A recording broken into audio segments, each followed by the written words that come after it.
नमस्कार। खास कार्यक्रम देश देशांतर में आपका स्वागत है। मैं हूं आरफा खानम शेरवानी। भारत पाकिस्तान रिश्तों में एक बड़ा बदलाव देखने को मिल सकता है। पाकिस्तानी प्रधानमंत्री नवाज शरीफ के विदेश मामलों के सलाहकार सरताज अजीज़ ने कहा है कि वो अगले महीने भारत का दौरा करेंगे। उनका ये दौरा अफगानिस्तान के मुद्दे पर अमृतसर में होने वाली हार्ट ऑफ एशिया कॉन्फ्रेंस के सिलसिले में होगी। उड़ी हमले के बाद ये किसी बड़े पाकिस्तानी अधिकारी की पहली भारत यात्रा होगी। हालांकि अभी तक ये साफ नहीं है कि वो इस दौरान भारतीय अधिकारियों के साथ द्विपक्षीय बातचीत करेंगे या नहीं। इससे पहले भारत ने इसी महीने पाकिस्तान में हो रही सार्क शिखर वार्ता में हिस्सा न लेने का फैसला किया था, जिसके बाद अन्य देशों ने भी समिट का बहिष्कार किया और आखिरकार पाकिस्तान को सार्क सम्मेलन को रद्द करना पड़ा था। अब फिलहाल क्या सरताज अजीज़ के इस कदम से ये माना जाए कि भारत पाक रिश्तों में बर्फ पिघलने लगी है? भारतीय पक्ष इसे किस नज़रिए से देख रहा है, ये भी जानने की कोशिश करेंगे अपने खास मेहमानों के जरिए। मेरे साथ पूर्व राजदूत विवेक कारजू मौजूद हैं, अफगानिस्तान में पोस्टेड रह चुके हैं। इसके अलावा पाकिस्तान मामलों के बड़े जानकार माने जाते हैं।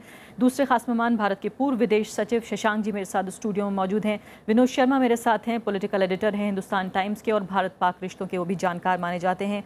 और सुशांत सरीन मेरे साथ मौजूद हैं, रणनीतिक मामलों के जानकार हैं। सभी मेहमानों का बहुत बहुत स्वागत है। सबसे पहले एम्बेसडर कारजू मैं आपके साथ शुरुआत करना चाहती हूँ कि क्या वाकई हम इसे जितना वेटेज, जितना वज़न दे रहे हैं सरताज अजीज़ की संभावित भारत यात्रा को, आप इतना वज़न देना चाहेंगे? नहीं, वो हार्ट ऑफ एशिया सम्मेलन के संदर्भ में आ रहे हैं और मुझे नहीं लगता है कि इस वक्त भारत की सरकार का कोई भी विचार है कि पाकिस्तान से झुक कर आगे बढ़ा जाए। उस मोदी जी ने बिल्कुल सही शर्तें रखी हैं पाकिस्तान के सामने और अभी तक ऐसा कोई संदेश नहीं मिला है पाकिस्तान से कि उन शर्तों पर वो अमल करने को तैयार है। पाकिस्तान अभी भी डिनायल मोड में है और ऐसे मोड में जब तक वो है और आतंकवाद जो वहाँ उसकी धरती से फैल रहा है वो जब तक उसको स्वीकार नहीं करता, वो बंद नहीं करता है, बातचीत के मतलब क्या हो जी, मुझे तो नहीं दिखता। और मेरे साथ इस्लामाबाद से फिलहाल इम्तियाज़ गुल साहब भी मौजूद हैं, वरिष्ठ पत्रकार हैं और साथ ही पॉलिटिकल एनालिस्ट हैं जाने माने।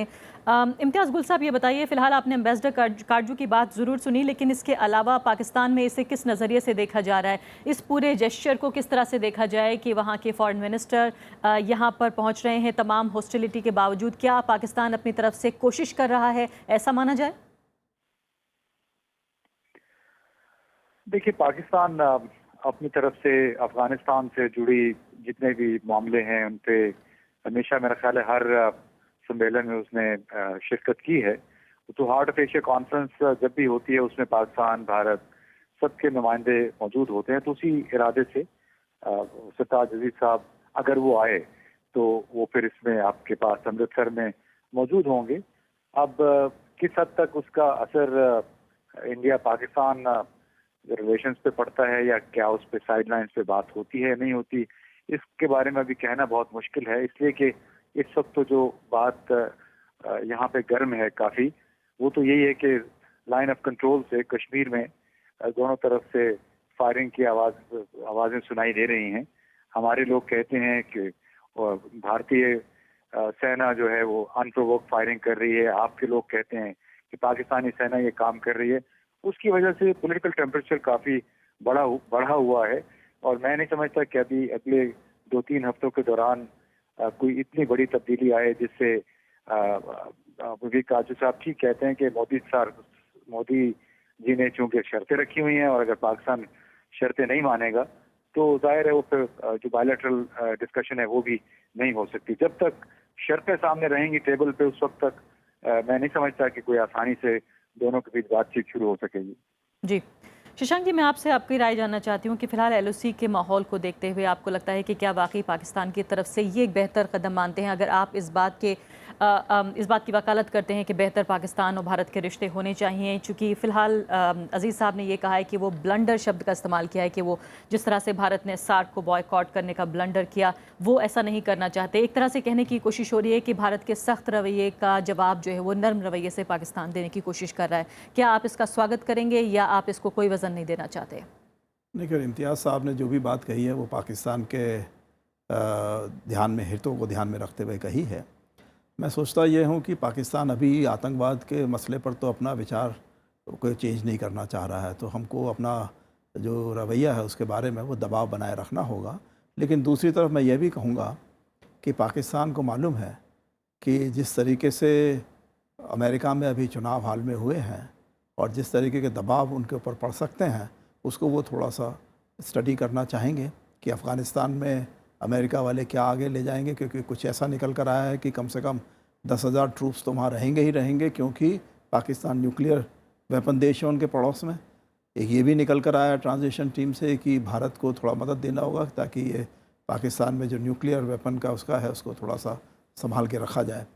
तो मेरे ख्याल से वो देखना चाहेंगे कि आतंकवाद के मुद्दे पर अगर नहीं भी हिलते हैं तो क्या चीज़ ऐसी करी जा सकती है जिससे कि अमेरिका में दिखाया जा सके कि पाकिस्तान बहुत ही नरम रवैया लगाकर अपने दक्षिण एशिया में रिश्तों को सुधारना चाह रहा है। विडम्बना यह है कि फिलहाल मैं पाकिस्तानी अखबारों का दौरा कर रही थी, देख रही थी उनकी वेबसाइट पर, उन्होंने यही बात कही कि ट्रंप के प्रेसिडेंट बन जाने के बाद, उनके चुने जाने के बाद भारत के ऊपर यह दबाव है कि वो बेहतर रिश्ते करता, कम से कम दिखता नजर आए कि बेहतर रिश्तों की तरफ आगे बढ़ रहा है। विनोद शर्मा जी, आप इसे किस तरह से देखते हैं? क्या वाकई हम अमेरिका में जो नया सियासी बदलाव आया है इसे आप इतनी अहमियत देना चाहते हैं, या फिर आप इसको अलग करके भारत पाकिस्तान रिश्तों के मद्देनजर देखेंगे? अपनी टीम तो बना लें पहले डोनाल्ड ट्रंप, उनकी टीम के बारे में कोई ख़ास पता नहीं चल रहा है, और जब उनकी टीम बन जाएगी, और मैं ये समझता हूँ कि भले ही इलेक्शन के टाइम बड़ी बड़ी बातें की गई हों, लेकिन जो व्यवस्था है, जो इंस्टीट्यूशंस हैं, जो इस्टेब्लिशमेंट्स हैं, वो अपने सांचे में ढाल लेती हैं नेताओं को।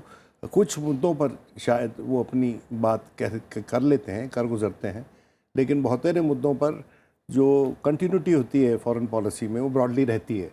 अब देखते हैं कि डोनाल्ड ट्रंप उस कंटिन्यूटी के कॉन्सेप्ट को मानते हैं कि नहीं। लेकिन जहाँ तक पाकिस्तान के विदेश मंत्री का यहाँ आने का सवाल है, देखिए, हालांकि उन्होंने इसको ये कह के एक्सप्लेन किया है कि भारत की तरह वो तिरस्कार नहीं करना चाहते मल्टीलेटरलिज्म का, और इसलिए वो जा रहे हैं हार्ट ऑफ एशिया कॉन्फ्रेंस में। लेकिन सच्चाई ये है कि पाकिस्तान जो अपना हस्तक्षेप और अपना अधिकार उनके पर्सपेक्टिव से जो अफ़गानिस्तान की सिचुएशन है उस पर बनाए रखना चाहता है। जिस तरह से हम परस्पर ये कहते थे कि श्रीलंका में जब प्रॉब्लम्स थी या नेपाल में जब प्रॉब्लम्स थी, क्योंकि ये हमारे से लगे हुए मुल्क हैं और इसलिए हमारी सिक्योरिटी कंसिडरेशंस और एंग्जाइटीज़ को प्रायोरिटी मिलनी चाहिए, उसी तरह पाकिस्तान का ये स्टैंडर्ड पोजीशन रहा है कि अफ़गानिस्तान उनके साथ जुड़ा हुआ है और इसलिए उनकी बात भी सुनी जानी चाहिए वहाँ के अंदरूनी मामलात में। तो वो उसको बनाए रखना चाहते हैं, और उन्होंने कहा यह है कि वो इसलिए जा रहे हैं कि वो नहीं चाहते कि भारत की तरह वो मल्टीलेटरलिज्म का तिरस्कार करें। दूसरी बात, रहील शरीफ ने कल ही, अब वहाँ तो देखिए हालात क्या है बायलैटरल हमारे रिलेशनशिप के, कि हमने कहा कि पहले पाकिस्तान ने कहा कि इतने लोग हमारी गोलाबारी से मर गए, 7 उनके जवान मर गए, और अब वहाँ के आर्मी चीफ जो हैं वो उस तरह से गिन रहे हैं जैसे कि कोई क्रिकेट का मैच हो रहा हो कि भारत ने इतना स्कोर कर लिया और पाकिस्तान ने उससे ज़्यादा स्कोर कर लिया। है देखिए इस तो तरह ये जो आजकल जो स्टेट ऑफ प्ले है भारत और पाकिस्तान के रिश्तों का, वो स्टेट ऑफ प्ले बहुत बरसों से नहीं देखा गया है, और उसमें शब्दावली भी मैं समझता हूँ उस पर भी ध्यान ज़्यादा नहीं दिया जा रहा है दोनों तरफ से। तो ये वो आएंगे, अपनी बात रखेंगे और चले जाएंगे हार्ट ऑफ एशिया कॉन्फ्रेंस पे। उनके रिश्ते आजकल अफगानिस्तान से भी बहुत ज़्यादा खूबसूरत नहीं है, तो देखना यह है कि उसका नतीजा क्या निकलता है। बिल्कुल। सुशांत सरीन जी, ये बताइए आप इसे किस नज़रिए से देखते हैं? पहली बात तो क्या आप इस बात की कोई संभावना देखते हैं कि ऐसे माहौल में, अभी आपने दोनों जो हमारे फॉर्मर एम्बेसडर्स हैं उनकी बात भी सुनी, कि क्या वाकई कोई द्विपक्षीय, कोई बायलैटरल बातचीत का रास्ता निकलता नजर आ रहा है? क्योंकि हमें याद पड़ता है कि जब पिछले दिसंबर को जब सुषमा स्वराज भारत की विदेश मंत्री गई थी इस्लामाबाद, तो वहाँ पर heart of Asia ministerial meeting में ही वो गई थी। उन्होंने वहाँ पर न सिर्फ कि द्विपक्षीय बातचीत की थी, बल्कि वो वहाँ प्रधानमंत्री नवाज शरीफ से भी मिली थी और उनके परिवार के सदस्यों से भी मिली थी। क्या आप इसी तरह से कुछ होता हुआ देख रहे हैं, या आपको लगता है कि 1 दिसंबर से 2 दिसंबर तक माहौल बिल्कुल बदल चुका है? आरफा, एक तो मेरे पास ऑडियो नहीं आ रहा था इसलिए मैंने सुना नहीं बाकी लोगों ने पैनल पे क्या बोला, लेकिन जो आपका सवाल है ये तो ज़रूर है कि पिछले दिसंबर से इस दिसंबर में बिल्कुल बहुत ही ज़्यादा डिफरेंसेस आ चुके हैं, और एक लिहाज से ज़मीन आसमान का फ़र्क आ चुका है भारत और पाकिस्तान के रिश्तों के बीच में।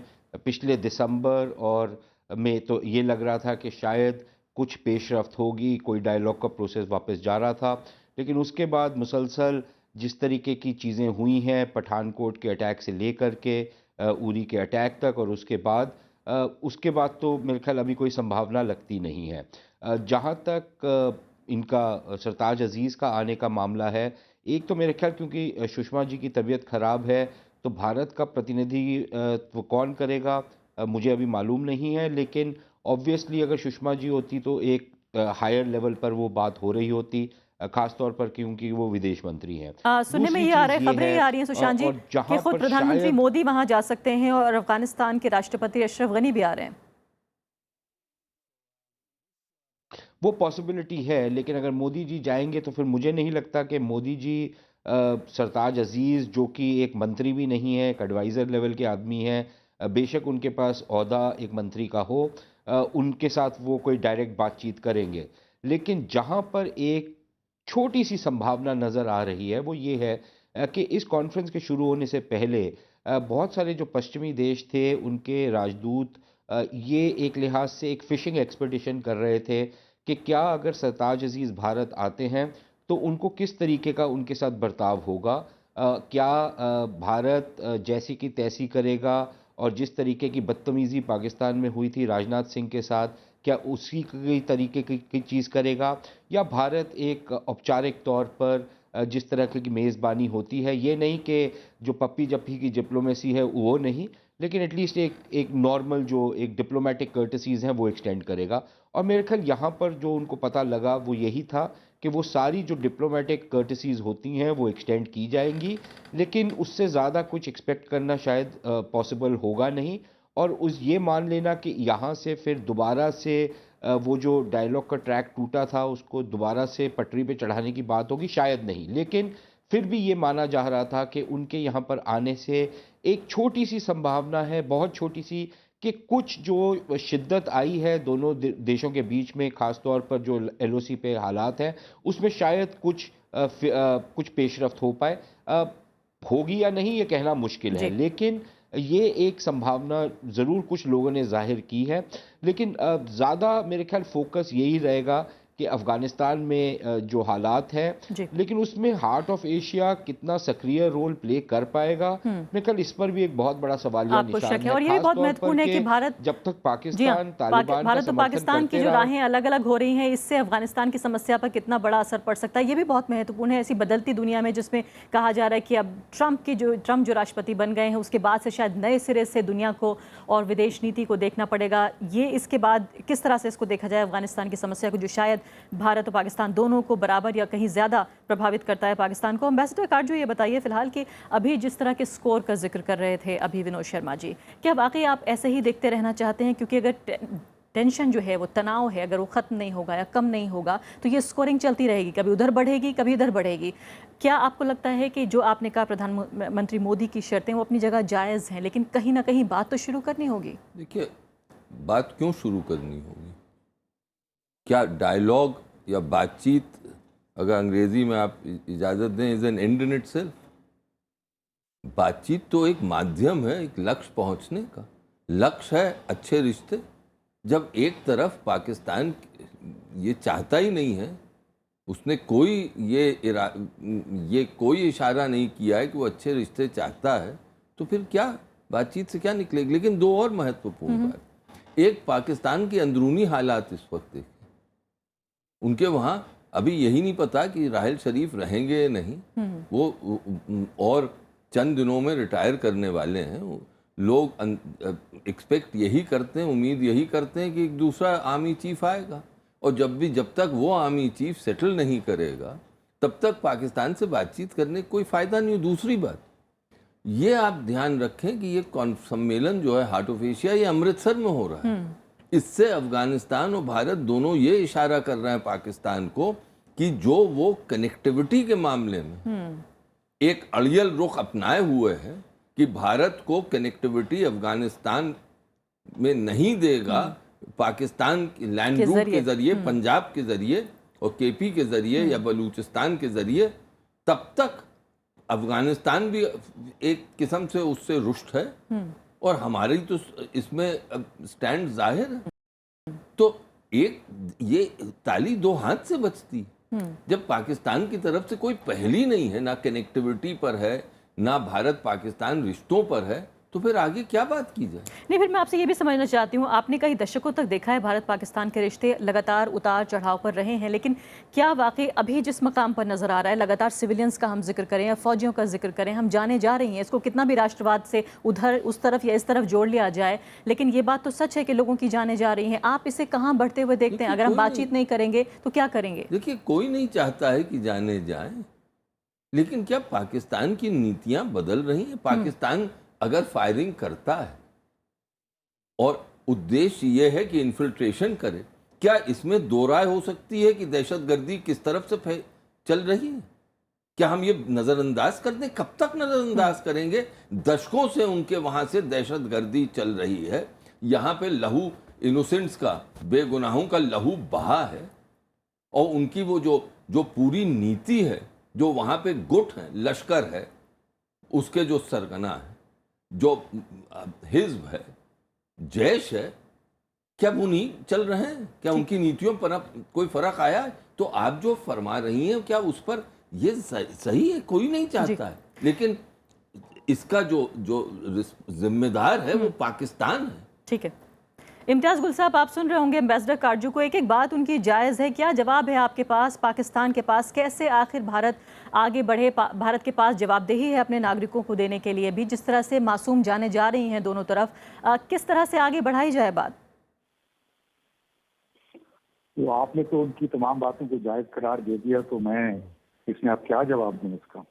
अब बात यह है कि जिस तरह ये श्री काटजू साहब ने या और इनके और साथी हैं, हम बड़ा उनका एहतराम करते हैं, लेकिन जो उन्होंने पाकिस्तान को दहशतगर्द या आतंकवाद का सपोर्टर करार दे के ये जो दुकान खोली हुई है, जो ढंडोरा पीट रहे हैं दुनिया भर में, उससे इस तरह ये बात आगे बढ़ने वाली नहीं है।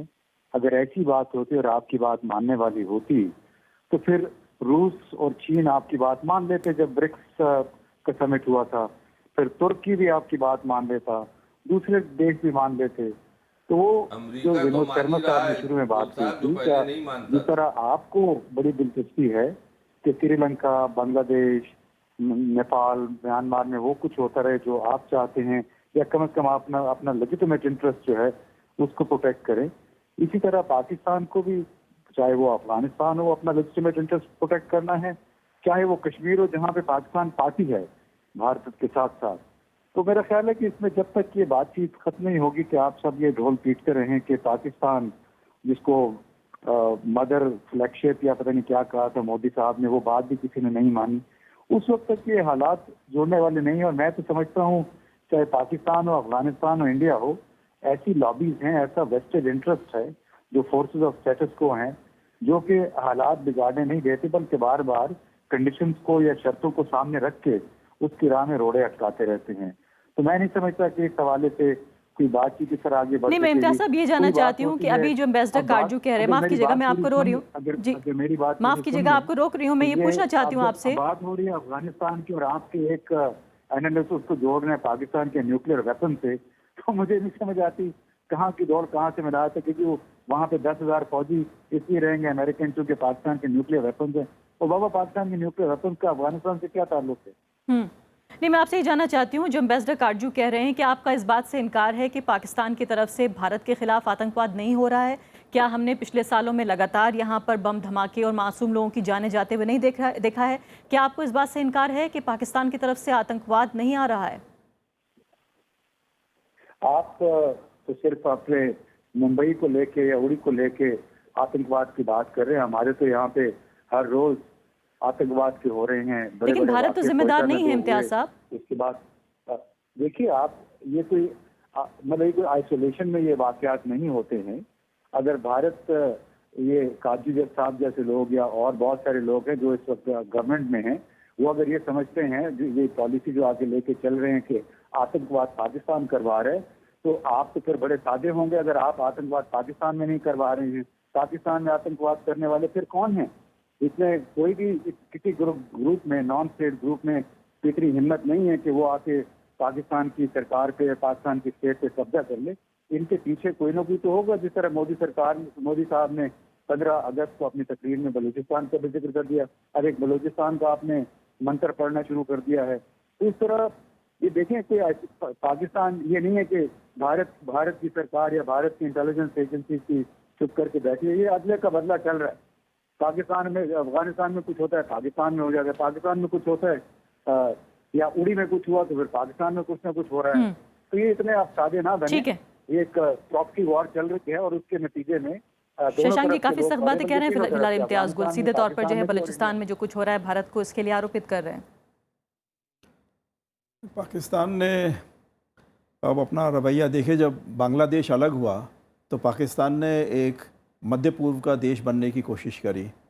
अब जब से बलूचिस्तान का मसला आया है और बलूचिस्तान और कश्मीर की जो इनके अधिकार में टेरिटरीज़ हैं उनको उन्होंने चीन को दे दिया है पैसा लेकर, और अब वो कह रहे हैं कि अब हम जो है सेंट्रल एशिया से जुड़ने वाले हैं।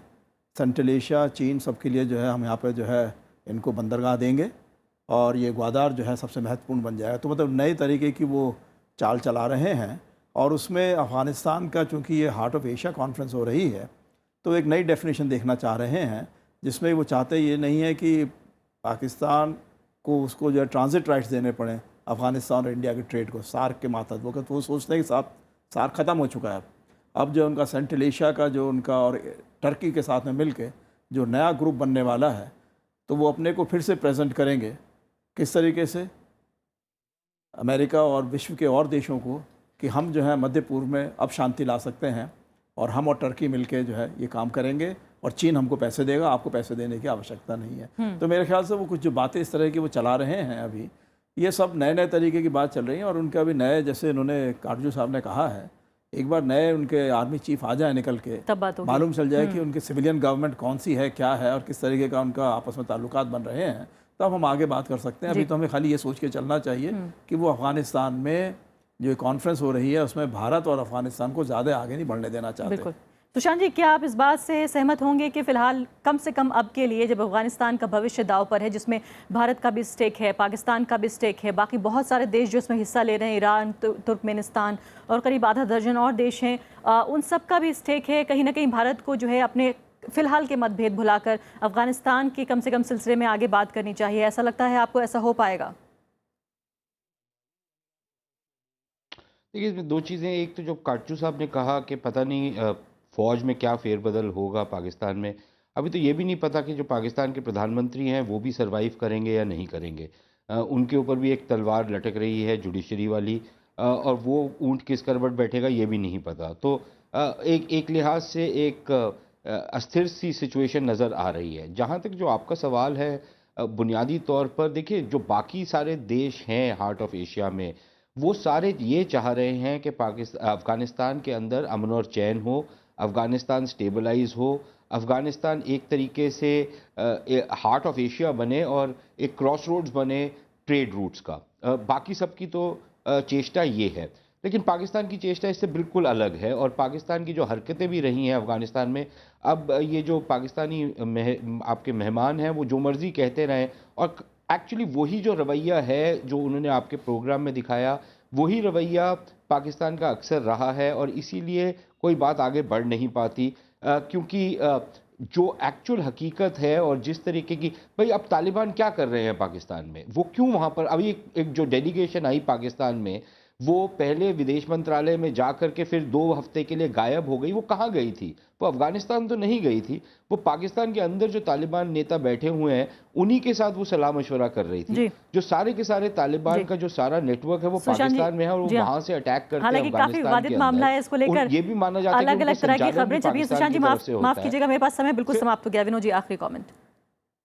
देखिए, बात यह है कि ये तशद्दुद अभी मामला बहुत फंसा हुआ है, बहुत कलिष्ट हो गया है, और इसमें इसको रिजॉल्व करना बहुत आसान नहीं लगता। लेकिन मेरा ये मानना है व्यक्तिगत तौर पे कि जिस तरह से कुछ हमारी सरकार कदम उठा रही है अपनी इकॉनमी को दुरुस्त करने के लिए, और उसी तरह से उस तरफ भी सी पैक वगैरह का निर्माण हो रहा है पाकिस्तान की तरफ, जो हमारा पाकिस्तान ऑक्यूपाइड कश्मीर बोलते हैं, जहाँ पर चीन के साथ वो मिल के कर रहे हैं।